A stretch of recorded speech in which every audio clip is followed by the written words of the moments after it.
The most disrespected person in America is the black woman. The most unprotected person in America is the black woman.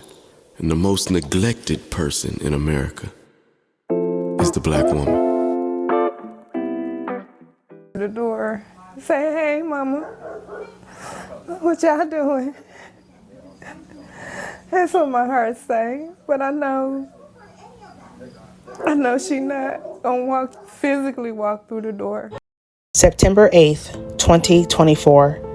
It's early morning in Indianapolis.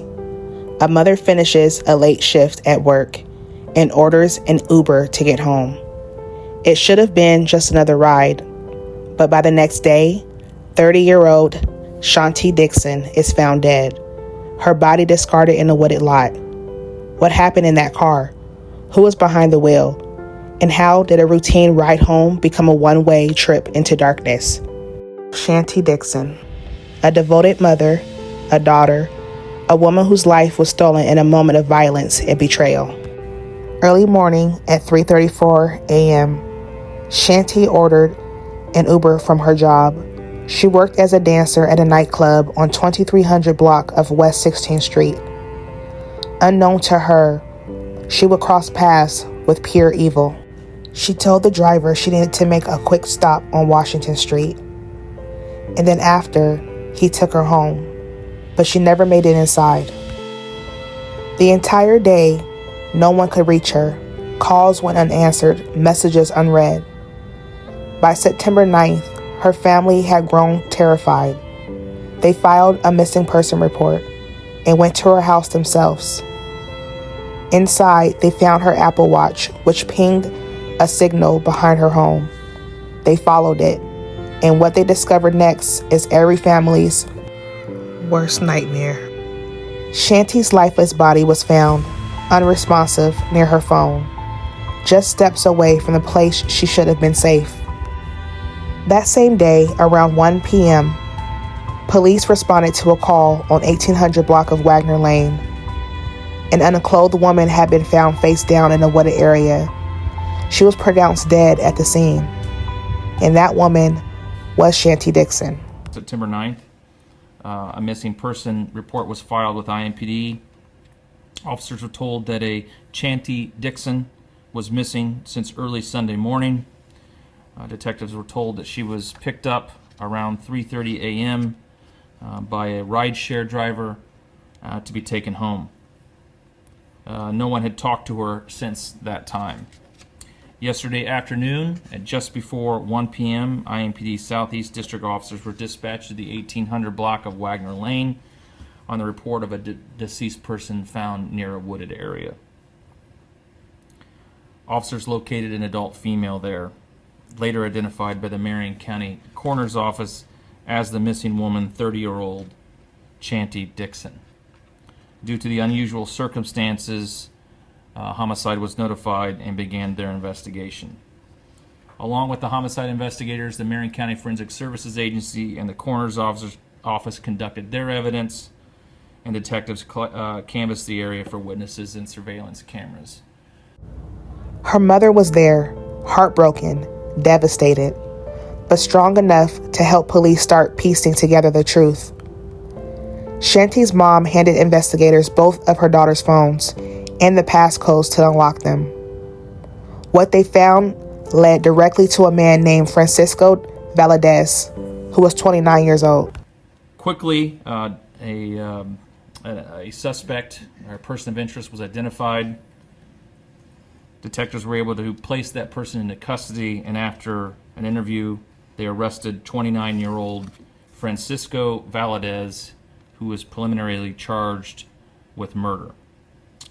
One part I failed to mention, it was Ms. Dixon was found to have injury consistent with a gunshot wound. The Uber app confirmed the ride had ended at 4:05 a.m. and a $5 tip was given. The car, which was a BMW, registered to a relative of Francisco Valadez. Police tracked him to his home. His mother told them he regularly carries a firearm. Inside Francisco's room, police recovered bloody rags, and a Walter PPX 9mm pistol. He was taken to the homicide office and initially agreed to talk with no lawyer. First, he claimed nothing unusual had happened, but as police pressed with more and more evidence, his story kept changing. Francisco's first lie. He said after dropping Chanti off, he heard a gunshot. Then, he said a black man tried to rob them, that the man shot Chanti in the thigh, and she somehow kicked herself out of the vehicle. He claimed he later cleaned the blood out of his car, but police knew better, because Chanti hadn't been shot in the thigh. She was shot in the head. When confronted again, Francisco said, "Okay, I shot her in the head. It was self-defense." He claimed that Chanti started hitting him while he was driving, so he grabbed his gun from the driver's side door and fired blindly over his shoulder. He insisted she still had her clothes on, that whatever happened to her body afterward, he didn't know. But investigators kept pushing, and eventually, Francisco told the truth, or at least the closest thing to it. He admitted that he was a 30-year-old virgin. He offered Chanti money in exchange for sex. When she allegedly laughed at his body, he flew into a rage, tried to rape back seat, and when she resisted, he shot her. Then he dragged her body from the car into a wooded area behind a concrete barrier. He admitted to still trying to have his way with her, even after she was deceased. Francisco was arrested and booked into the Marion County Jail. He is charged with felony murder, attempted rape, attempted abuse of a corpse. Prosecutors say more charges are likely. But this story is not just about a crime. It's about a life, a light. Chanti Dixon was a mother to a 13-year-old boy and a 10-year-old girl. She had just moved her family into a new home full of hope. She was the oldest of her siblings, and she carried that responsibility with grace. She was their protector, their support system, their guide. She took that role seriously, and she did it well. She was incredibly close to her mother, her best friend.